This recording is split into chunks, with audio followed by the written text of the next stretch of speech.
बारामती सीधे आपको ले चलते हैं, वहां से अरुण महात्रे हमारे साथ है।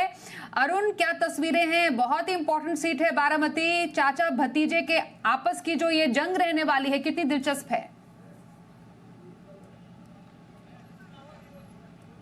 जी बिल्कुल दिलचस्प है। जैसे आपने बताया कि केवल महाराष्ट्र नहीं, पूरे देश की नज़रें इस बारामती चुनाव क्षेत्र पर टिकी हुई है और उसी का अनुभव हम सुबह से कर रहे हैं। काफ़ी संख्या में सुबह सुबह यहाँ पे वोटिंग हुआ था, पोलिंग के लिए, वोटिंग के लिए बड़ी संख्या में लोग यहाँ पे आए थे। हालांकि दोपहर में ये संख्या थोड़ी सी धीमी होती नजर आई, लेकिन अब जो आखिरी 2 घंटे बचे उस समय इस दरमियान काफ़ी अच्छा वोटिंग यहाँ पे संभव है। पिछली बार शायद कुछ 55-60% तक वोटिंग यहाँ पे हुआ था, तो उससे ज़्यादा वोटिंग यहाँ पर होना चाहिए।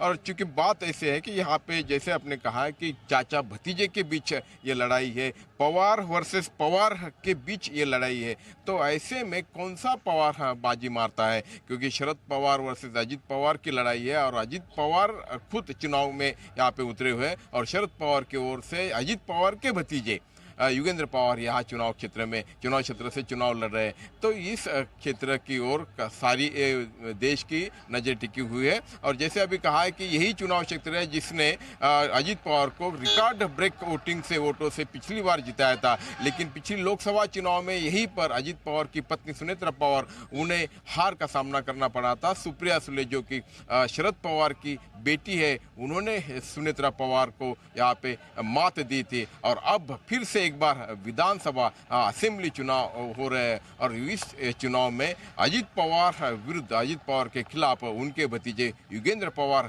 यहाँ पे चुनाव लड़ रहे हैं।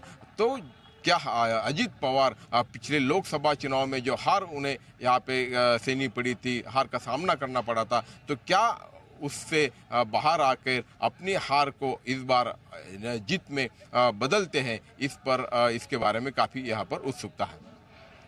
बिल्कुल बिल्कुल बिल्कुल अरुण जी, क्या महाराष्ट्र की सियासत इस बार चौंकाएगी? जो तमाम जो समीकरण कहते हैं उससे अब तक कुछ समझ में नहीं आ रहा है, लेकिन हाँ, जितना लोग बाहर जाकर वोट करेंगे उतना स्थिति और भी क्लियर हो जाएगी।